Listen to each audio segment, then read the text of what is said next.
sister asked me to babysit her kids every weekend while she went out partying, but when I finally said no, she told everyone I neglected them, and my parents turned against me until I discovered her hidden messages planning to move away forever. I, 28F, reside in a small Ohio town, holding a mid-level marketing position that fills my days, but have always remained very close to my younger sister, Claire, 25F, although our lives took quite different paths. Claire was such a wild child, the kind of girl who'd drop everything for a party Friday evening and leave me at home reading or browsing something pointless on Netflix. I still loved her despite this, always had, even when her choices tied my stomach into knots of worry. I wasn't paying attention to it consciously at first, but over the past 2 years or so, Claire had started to rely on me more and more for babysitting. She has 2 kids, Ben, 7M, and Lily, 5F, and when she first started going out every weekend with her friends or flying somewhere for work parties, she'd call me on Thursday or Friday morning and say, "Hey, can you watch the kids this weekend?" It was fine at first, and I didn't mind. I liked the kids.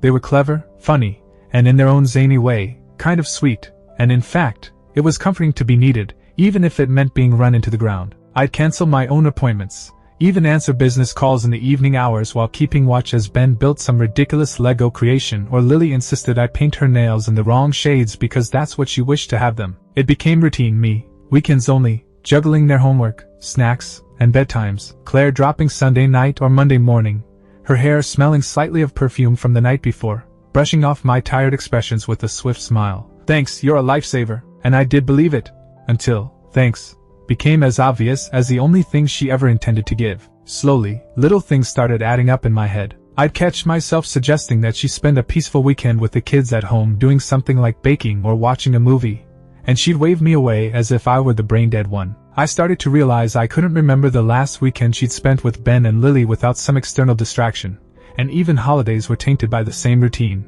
She would say something to me, then be gone for hours, sometimes late at night, leaving me to fend for the kids and feed them. I started to feel used up, yet guilty too, because no matter how I tried to say no, just once, I could hear her sigh and I'd done something bad, and the children would stare at me with pleading eyes, and I'd acquiesce and I'd tell myself, "It's alright, the children are happy, I can do this." That went on for months, until one Thursday, after my 3rd weekend in a row babysitting while she jetted off to a wedding in Chicago with her friends, I just froze. I sat on my couch having hung up her message, staring at the blinking cursor on my screen, and realized I had an entire weekend of my own life planned. A hike with my friend Sam, a brunch on Saturday, which is a luxury, and finally some time to go see my mom without interruptions. And for the first time, I thought, I simply can't do it again. I typed again, "Claire, I can't this weekend. I need a break." The response was quick and biting. "What are you saying you can't? You're supposed to come. You said you would." And I typed quickly, because I felt my chest constrict.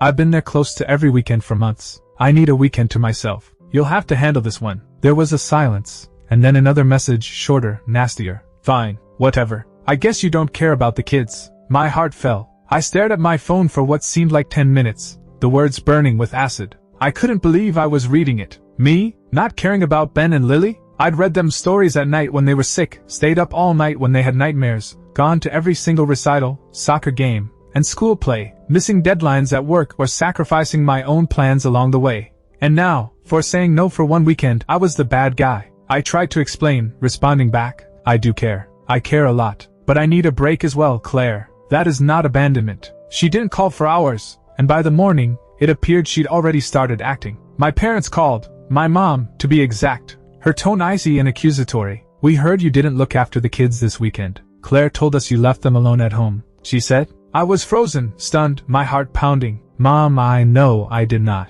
I said I couldn't, but they were with her the whole time." She was questioning me, with a colder tone than I was expecting. My dad interjected, and soon I was in trouble for taking responsibility, family obligation, and how selfish I was behaving. I couldn't seem to get it through my head. Now I was the bad guy in a novel I didn't write. I phoned Claire to straighten it out, but she didn't pick up. I sent her a text message, "Tell them the truth," and heard nothing in return. Days passed, and it snowballed. I started getting messages from good friends, asking if everything was okay because, apparently, everyone had heard that I left the kids behind. I felt trapped, hurt, and angry, all at the same time. It was surreal, waking up in an alternate reality where good intentions were being turned against me. I tried to communicate directly with the children, asking if I had done something wrong, but they shrugged, confused, since from their perspective, All was well and they hadn't noticed their mom to be any less concerned for them than on any other day. I began trolling back through old messages, compulsively, in the hope of finding something that would explain Claire having turned the narrative so angrily around. And that's when I came across it.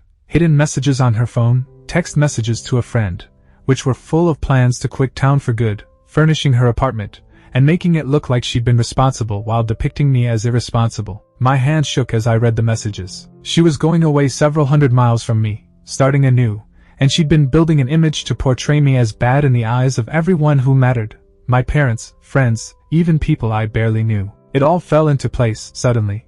The weekends, the hurtful texts, the argumentative calls by my parents. It was all intentionally done, something I had not seen coming. I felt betrayed, relieved, and unhappy. Betrayed at my sister for manipulating things, relieved that I hadn't actually neglected the kids, and unhappy at Ben and Lily, losing their mum for real and having no idea what was going to happen to them. I'd realized that I'd not just been manipulated emotionally, but socially, and had my whole group of friends and family been used as unwitting co-conspirators in her game. And the prospect of taking her on, of telling my parents the truth, terrified me to death, because I didn't know if anyone would ever trust me anymore now that she'd already had her say, and had said it so forcefully. And yet I knew I couldn't keep quiet, not now. I decided to call my parents, to inform them of what I had found out, and to let the kids know I was with them regardless. Fear, though, that I wouldn't be believed, that Claire had poisoned their minds against me, was suffocating. I spent the night staring at my phone, rereading the messages, trying to plan my next steps, and thinking about all the weekends I'd sacrificed,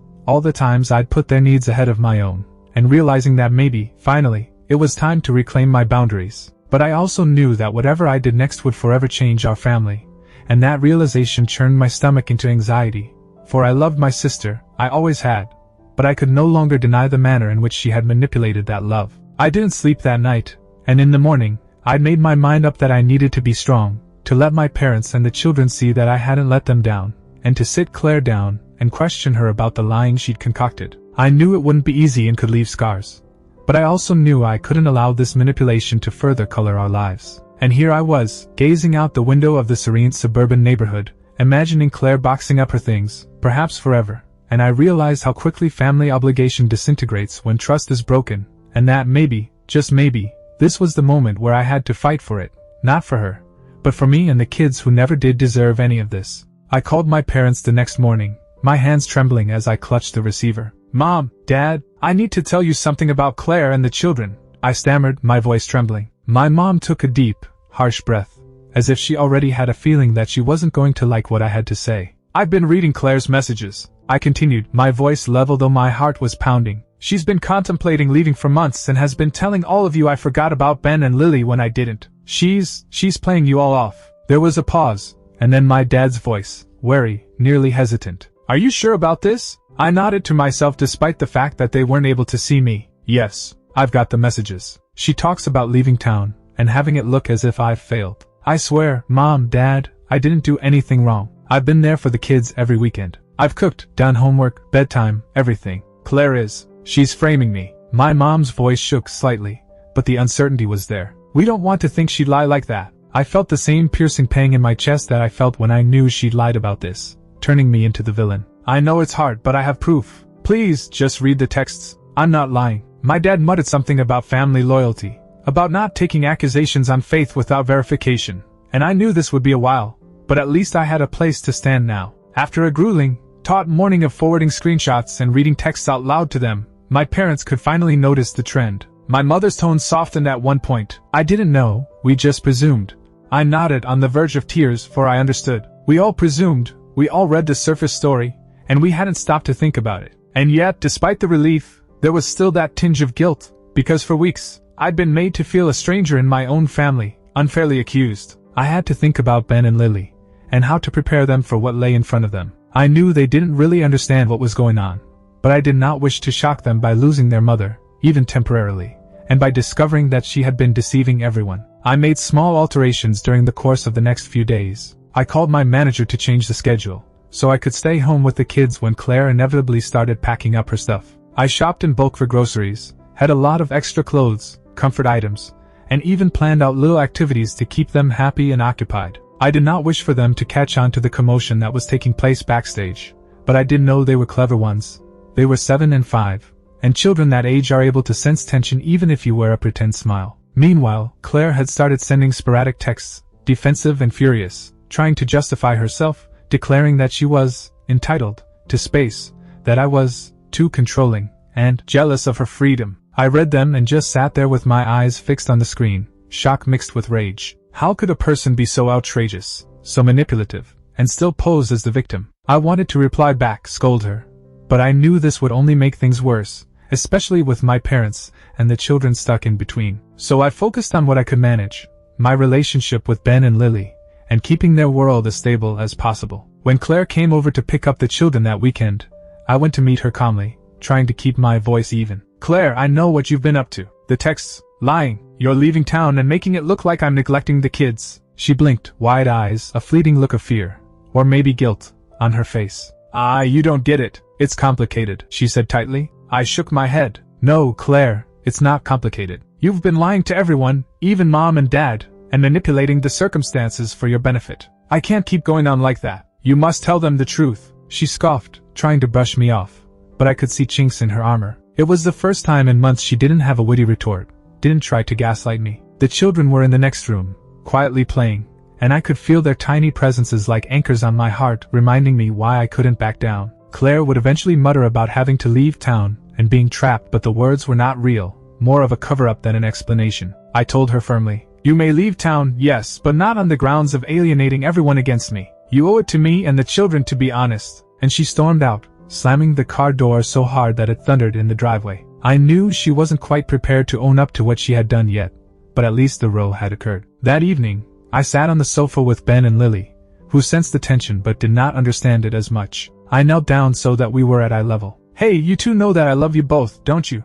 I whispered. I've always been here for you, and I will always be here. Although adults do make mistakes sometimes, I promise you, I'll never leave you. Ben nodded, and Lily gripped my arm tightly, a small reassurance, but that would be enough. That night, when I put them into bed, I realized just how important it was to establish that trust, that solidity, because everything else in this turmoil was not certain. I also knew that Claire would continue to try to manipulate things, but I felt something shift inside of me. No longer was I ever going to allow her to control the situation. I had evidence, my parents were recognizing the truth, and I had the kids' trust. That's something she would never be able to take. The next week, I approached conversations with my parents with sensitivity so that they would understand the entire situation without accusing Claire unfairly. I wanted them to see patterns, to understand how she'd built a story about me neglecting her, but not making them feel duped. It was a delicate balance, and it was in times of tension and exasperation, but in time, they did start to realize that I had been manipulated. The relief was mixed with sorrow. I hated the fact that it had to be this way, that family loyalty had been ruthlessly tried. I also tried to make contact with Claire again, more cautiously. I wanted her to understand that I wasn't out to harm her, but there were repercussions for what she had done, and that skipping town without confronting what she had done would hurt everyone. The phone calls were short, abrupt, and occasionally hung up on or dodged, but it was something. At least she couldn't completely ignore that I knew. In the background, life with Ben and Lily continued, a mix of homework, snacks, and bedtime. Their laughter, their tiny quirks, their non-stop talking. It became my anchor, reminding me of what kept me from falling prey to Claire's lies or the temporary coldness of my parents. I had to keep their reality as normal as possible, and sometimes that required sacrificing my own comfort. But then it no longer felt like a sacrifice. Then it felt like responsibility in the purest form. And amidst all of this, I learned something very important. Family isn't always about blood, it's about trust, loyalty, and standing up for what's right no matter how tough. For the first time in months, I felt a sense of control, a sense of direction to head in. If only Claire's plan to get out of town and recreate history hadn't completely revealed itself yet. I knew there would be more problems, more fightings, more landmines of emotion, but for now I was able to catch my breath, knowing that I was keeping the kids safe and drawing my own boundaries, even if it meant anger or misunderstanding on my sister's part. I didn't sleep that night, brooding, thinking of all the weekends tired out, all the moments of quiet joy with the children, all the times I'd subordinated myself and given up my own will. And I was a savage mix of pride and grief. Pride that I'd never actually abandoned them, and grief that someone I loved had tried to push the world into lying about me. I knew that the coming weeks would be complicated, that Claire's move would involve difficult conversations, and that it would take some time to rebuild trust with my family and sister. This I was certain of, but I also knew that the first step had been taken. The truth was out there, and I could no longer be silenced. I could no longer be framed. And for Ben and Lily, I would be their anchor, no matter whatever storm Claire was wanting to bring into their lives. The following week was like navigating a storm with unseen winds, each text and each look from my parents heavy with suspicion and doubt, despite my having shown them the messages. Claire had started packing her things bit by bit, claiming she needed to get away and think, but it was obvious she was packing for good, and I noticed how she even tried to manipulate the children, dropping hints like, "You'll have to miss Aunt Rachel a lot soon," as if she was clearing the path for her going and making it appear in some way as though I was the obstacle. Ben was the first to catch on, his 7-year-old forehead wrinkled as he asked one evening, "Aunt Rachel, why is Mommy mad at you?" My heart sank, and I knelt down so that I was at his level. "Ben, your mom isn't mad at me. Grown-ups sometimes get mad at things that aren't actually true, but I'm always here for you, okay? No matter what." He nodded, hugging my arm, and Lily, who had been sitting cross-legged on the floor with her stuffed bunny, whispered, "I don't want Mommy to go away forever."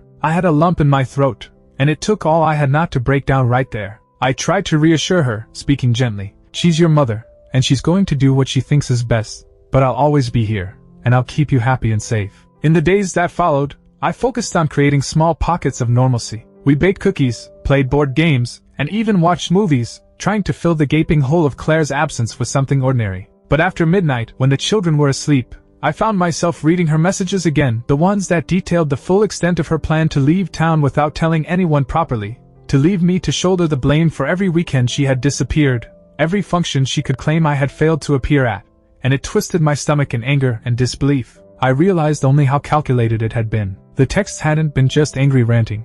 They were a roadmap for how she was going to manipulate my parents and everyone around her to make me out to be the villain. And I couldn't help but wonder how long she'd been scheming. How many months, maybe even a year, while I thought I was just helping my sister out with the kids. When I brought it up with my parents again, cautiously, not wishing to sound accusatory, they belatedly began to understand that they had been swayed by Claire's tale. My father admitted in a subdued voice that he had jumped to conclusions, and my mother, in a gentle, guilt-ridden tone, spoke up. "We should have listened to you earlier, Rachel. I'm sorry." I accepted their apology, but it didn't erase the weeks of tension, the feeling of betrayal, or the realization that trust, once broken, is fragile. And then there was the weekend Claire told the kids she had to go visit a friend very far away, and I knew it was her last action before leaving town. I stayed calm, making pancakes and organizing little activities, diverting them from her packing frenzy. But it was impossible to keep the underlying stress from seeping into our time together. Ben repeatedly asked, "Will Mommy be back soon?" And Lily clung on my arm more than usual,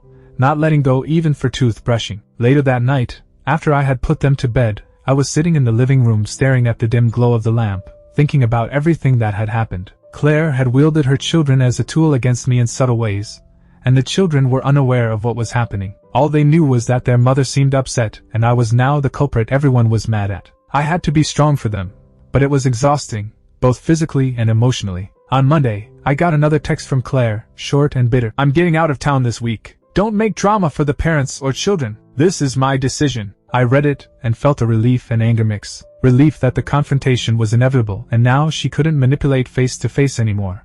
Anger that she was still feigning this was all about her freedom and choice, with no consideration for everyone else's emotional distress. That evening I told my parents that Claire's leaving was imminent, and we needed to break the news to the children. We discussed it for a while, phrasing everything carefully to avoid trauma yet still be honest. "Ben, Lily," I said, sitting on the sofa with both of them between my legs. "Mommy is going to be away for a while, but she is still your mommy and she loves you. I'm here too, and I promise, I'll take care of you until she returns." The kids gazed at me with open eyes, sensing the seriousness but also the conviction in my statement, and I realized that this moment, more than anything else, was about reassurance, stability, and making them feel they weren't on their own. When Claire left, I helped the kids pack little things for her journey, attempting to be calm and organized, while inside I was a maelstrom of emotion, relief, sadness, lingering anger, and a strange, bittersweet pride. I watched and saw her car pull away, the kids waving, tears in their eyes, and felt the weight of responsibility fall squarely on my shoulders. For the first time,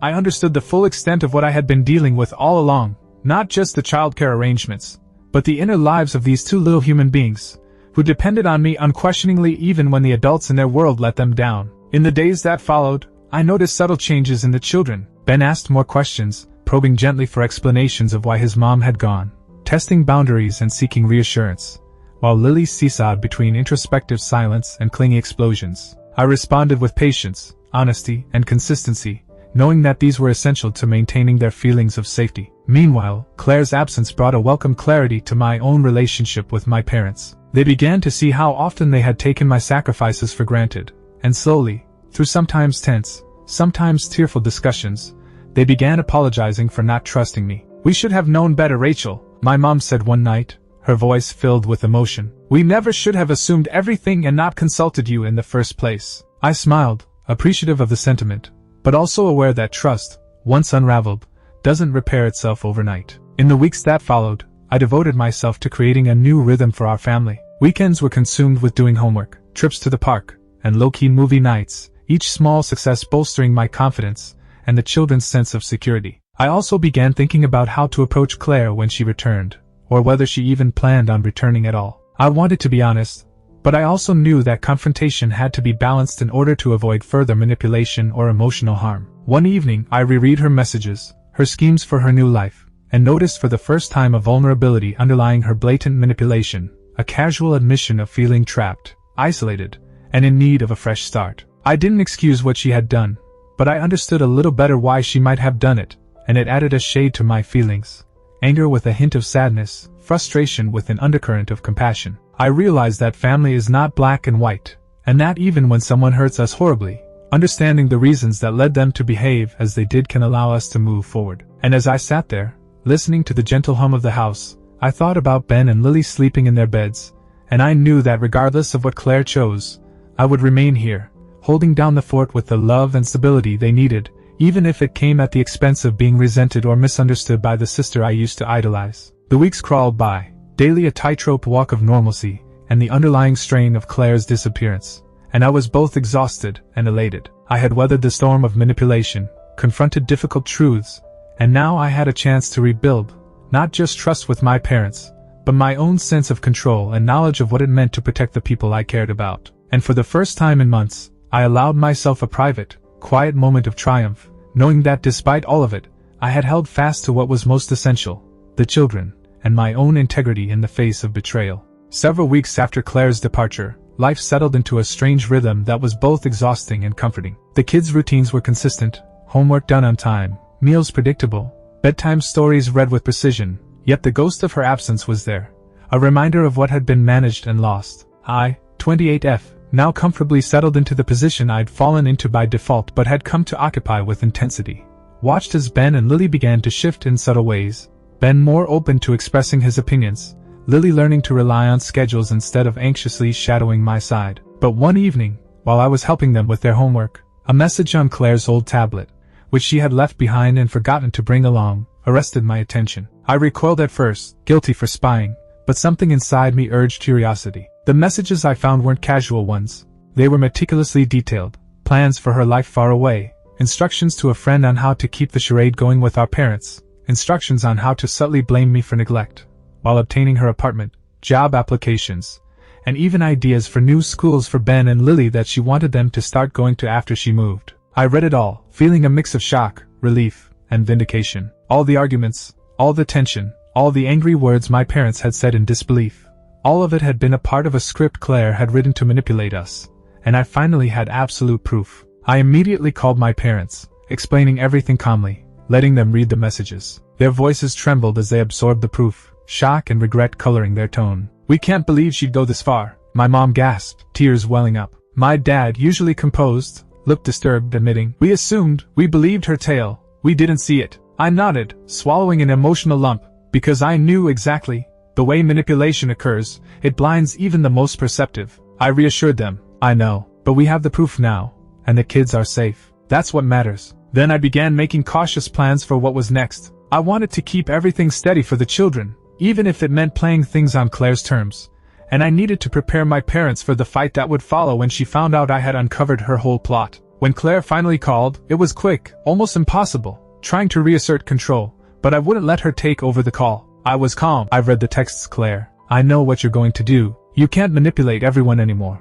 This isn't about control, it's the truth, and you need to take responsibility for what you've done." She cut off, voice breaking. "Rachel, it's complicated. I just needed space." I shook my head, frustration rising. "It's never just about you, Claire. The kids are affected, Mom and Dad are affected, and the lies have consequences. You can't just disappear and reinvent reality. You have to take responsibility for this. Her silence on the other end of the line told me she had none. No clever retort, no alibi. For the first time, I felt that balance of power shift. She wasn't controlling the narrative anymore. I also started to involve Ben and Lily in small discussions about Claire's move, framing it in a way that was honest but not frightening. Mommy has to make some important decisions just now, I said carefully, but she still loves you, and I'm going to be here every day, making sure you're safe, happy, and well looked after. That won't change. The kids nodded, trusting me absolutely, and I realized how much influence I had in their emotional lives, and how much I had begun to take that role for granted. Over the next few weeks,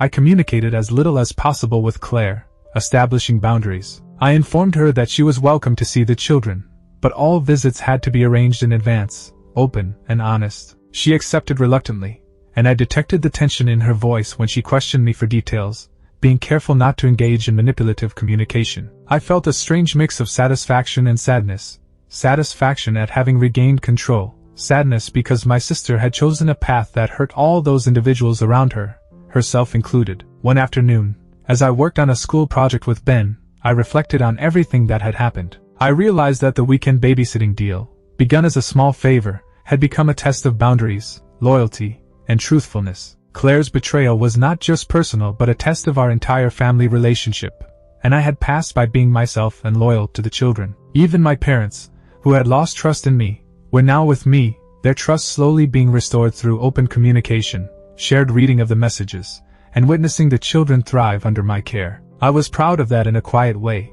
though tempered with leftover unhappiness for what Claire had done. She did end up leaving town, in a blur of secretive packing and sudden goodbyes to the kids. I stepped back as the car pulled away, my stomach roiling with emotion. Ben waved, Lily clutched her bunny, and I waved back, smiling in spite of the tears pricking my eyes. The kids would be fine, I reasoned. They had stability, love, and someone they could rely on, me. Claire's absence thrust me fully into that position, and while it was exhausting, it was also rewarding. I also reflected on what I had learned from this experience.